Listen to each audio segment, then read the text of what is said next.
Alright, so we're here at my boy Jesse's house. We're going to be taking the diff out of his JZX today. And then we're going to weld it because we have a drift day coming up. Also, the secret solves the bulbs. It's a running 32. Driving on the street. Not a lot of room down the sides. Hello Jesse. How's it going? Here we go. Jack's under. Car's up. I'm going to rip that diff out. Get it done. So we had to go get tools because, you know, fucking JZX 100 stuff, they need a 12mm hex head on it.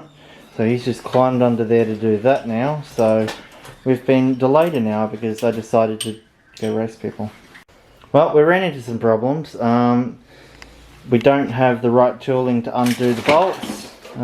So we're going to come back to it on Wednesday. It's currently Sunday. I'll fix the subwoofer while we're here. And then, yeah, we'll get back to it on Wednesday. We'll pull that diff out. I should have it welded by next weekend. Fingers crossed. The other problem with project toy cars is the battery tends to go flat, so I'm going to take that home and charge it because Jesse doesn't have a charger. I get to hold the bonnet. No, I'm just trying to be one of them. Oh, metal bits. Yeah, the square one. Oh, that should do. Gotta love homemade bonnet props because your bloody struts have fucking run out of gas. It's fine, it's fine, it's fine. We'll change them one day too. I mean, you think I'm kidding, but that wheel is literally like just off the ground or just touching the ground. It's on the ground. Oh, it's on the ground, so we're at standard height basically.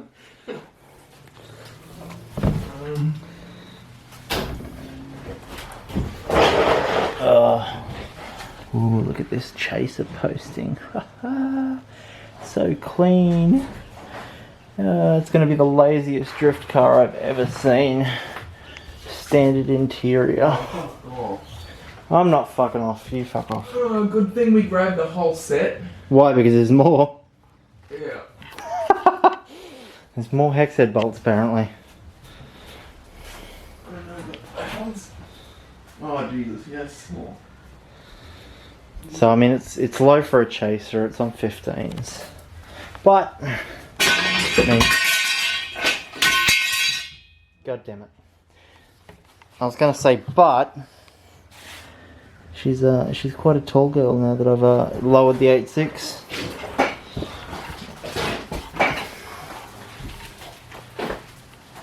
So we're undoing the drive shaft bolts now, but these are back diff mount ones. These ones here, they're just an M12 or an M10 bolt with an M12 head in it. They're just a pain in the ass. Done. Alrighty, hi. We're back again. I've got my mate coming over. He's come to pick up some tyres. So what we're going to do is he's bringing a pair of 13s. We're going to stick them on that thing. So we're going to be able to see it at 13-inch wheel height. So yeah. So I'll get these ones off, and when he rocks up, we'll chuck them on and yeah, have a squeeze. Well, the problem with cut springs is apparently I can only jack one side up at a time. So yeah. We'll just wait until he gets here and chuck one wheel on, chuck the other one on, and go wild. Ran him with like a 25 spacer. I wouldn't even really need to. The back needs a fucking spacer. Needs like a 50mm spacer. There we go, 14x7s on it. Plus 13x7. What am I saying? 14x7. Far out. And that was like +3, wasn't it? Yeah. So like on a height level, that's pretty close. It's a little higher in the front. That's about the height of a tyre, like the 13 at the back. Probably a little higher, so it'll probably come down a little further.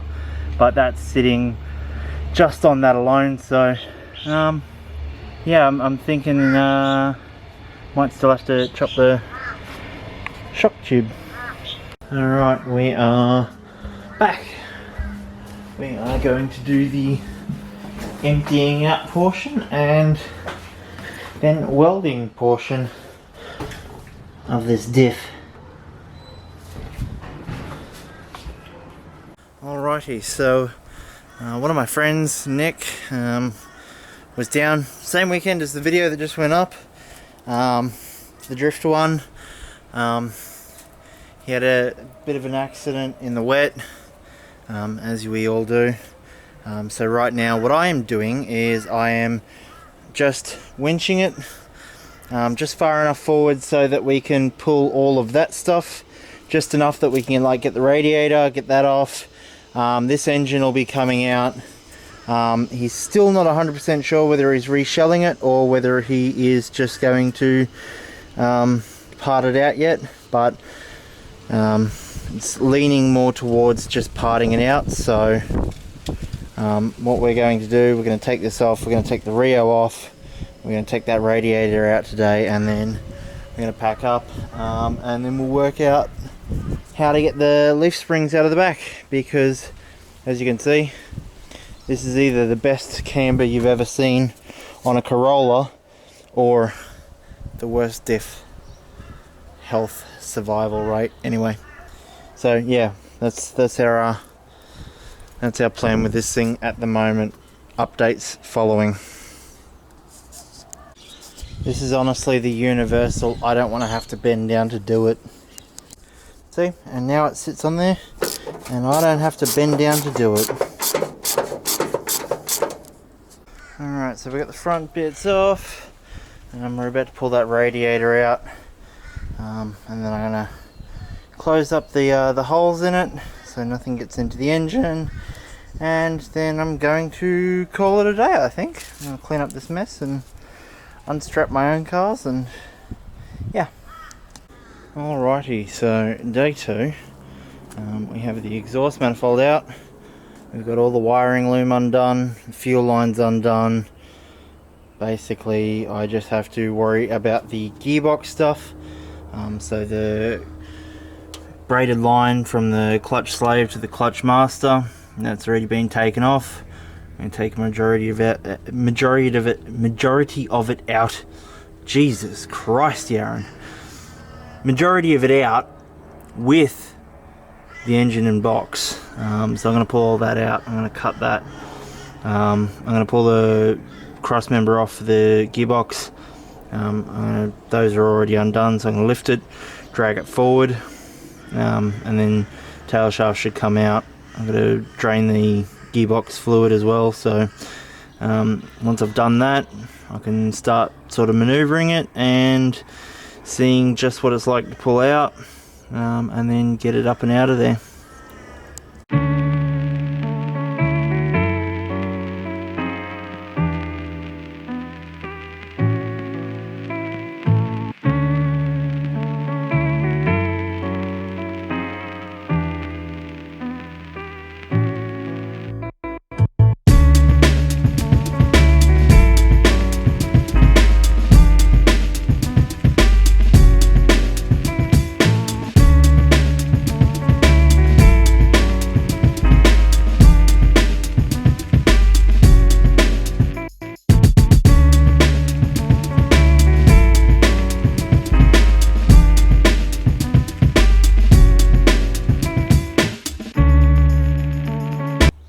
So as we can see, motor is out. We still have all the engine bay wiring loom in here that'll stay in here until Sunday when he comes down and labels everything for the guy who's buying the engine and lube. The gearbox is now inside. Of course, I forgot to remove said shifter before I started, and then it drops down and then I have to remove the shifter later, so yay for that. Otherwise, I think I'm going to get it inside. I may try and take the coilovers out today, but otherwise I think that's it. Alright, so the A71, stick a fork in it, it is done. Everything's out, all the diffs out, all that sort of stuff. It's all gone. New owner is coming to pick up the shell this weekend, so that'll be gone. And then I'm going to have some content with this thing. I'm going to be able to throw the gearbox in it, test the gearbox mount, just sort of align the drive shaft, and we'll just see how much I need to box out of that rear section right down the middle there, just to see how far up we have to bring it all, and then I can work on boxing that. I've worked out that the TRD A92 shocks in the short stroke are shorter than A86 short stroke ones, so we're going to do that to the front. That should lower us by about 60 millimeters. So we've got the 13s on there. We're going to put a smaller profile on there, or it's actually going to be wider but shorter, and then with that we're going to lower the shock down, try to get us off some bump stops, so put maybe a little bit taller of a spring back in there, but hopefully we'll be able to bring that clearance height on the rail down to about 35 millimeters or less, fingers crossed.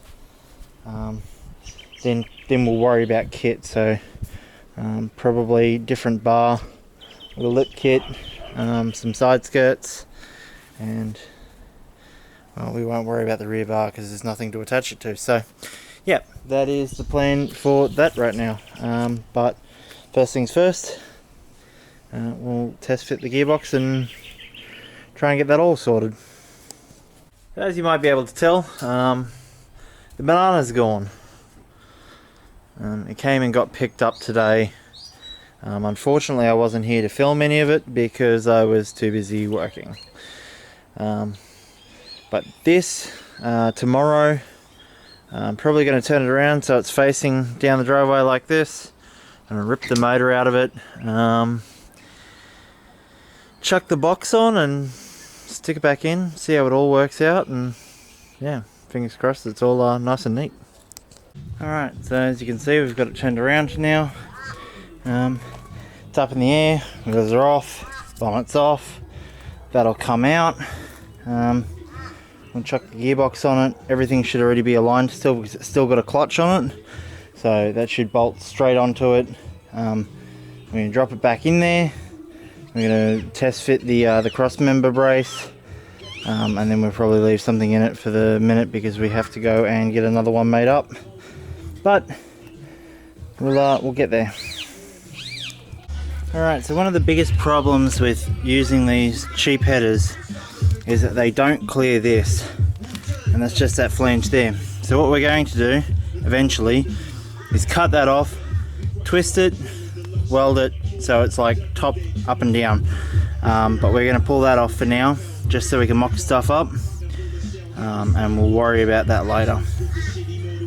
Alrighty, so motor's back in, gearbox is in-ish. I haven't put the engine mounts on the bottom yet either. Everything gets too. There we are. So I mean it's a little in there at the moment, but we're going to have to get that gearbox cross member mount on there and get it in. Have a look, see how we're going, and just try and align everything. Maybe put a drive shaft in and see where it ends up. Bang, bang, bang,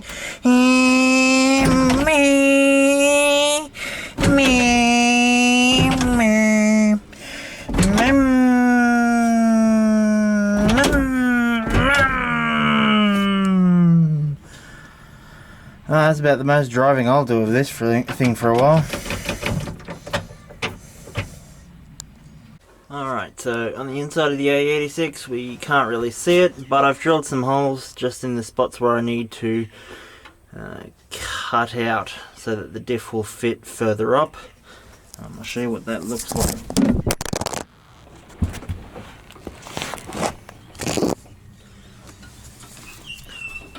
Show you what that looks like from underneath.